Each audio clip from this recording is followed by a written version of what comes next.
दुनिया का सबसे डरावना और भूतिया आइलैंड जहाँ पर हर तरफ है मौत। कौन सा है दुनिया का सबसे वीरान और डरावना आइलैंड? किधर है ये बेहद ही खौफनाक भूतिया आइलैंड जिधर है भूतों का डेरा? क्यों नहीं जाना चाहता कोई भी शख्स इस डरावने खौफनाक भूतिया आइलैंड पर? इन सब सवालों के जवाब मिलेंगे आपको हमारी आज की इस वीडियो में। आपने डरावने घर, किले या कब्रिस्तान के बारे में तो सुना ही होगा, लेकिन क्या आपने कभी ये सुना है कि एक पूरा का पूरा आइलैंड ही भूतिया और डरावना हो?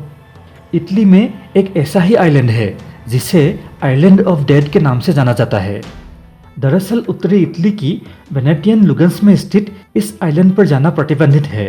सरकार ने लोगों के जाने पर बैन लगाया है। मछुआरे भी इसके पास मछली पकड़ने नहीं जाते। उनके जाल में कई बार मरे हुए इंसानों की हड्डियां फंस जाती है। ऐसा कहा जाता है कि यहाँ जाने वाले लोगों का जिंदा बचकर लौट पाना मुश्किल है।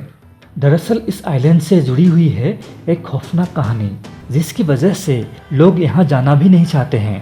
बताया जाता है कि सैकड़ों साल पहले इस आइलैंड पर प्लेग के मरीजों को मरने के लिए लाकर छोड़ दिया जाता था। बाद में ब्लैक डेथ यानी काला बुखार के समय भी आइलैंड का ऐसा इस्तेमाल जारी रहा। ऐसे में जो लोग मर जाते थे उन्हें यहीं पर दफना दिया जाता था। बाद में मरीजों की बढ़ती संख्या को देखते हुए लगभग 1,60,000 बीमार लोगों को जिंदा जला दिया गया था। इसके बाद से ही लोग इसे भुतहा मानने लगे और यह आइलैंड पूरी तरह से वीरान हो गया।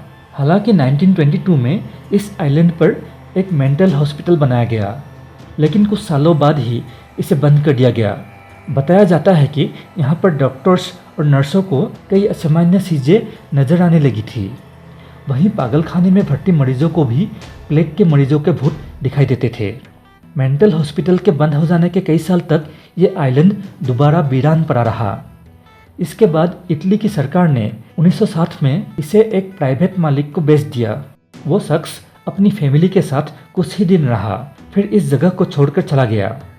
इसके बाद एक दूसरे परिवार ने इसे हॉलिडे होम्स बनाने के लिए खरीदा, लेकिन वो भी यहाँ सिर्फ एक ही दिन टिक सके।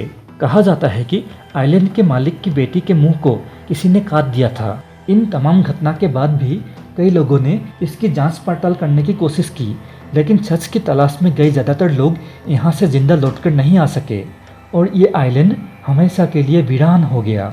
हालांकि जो लोग बचकर वापस आए उनका कहना था कि यहाँ पर बीमारी से मरे हुए लोगों की आत्माएं भटकती है।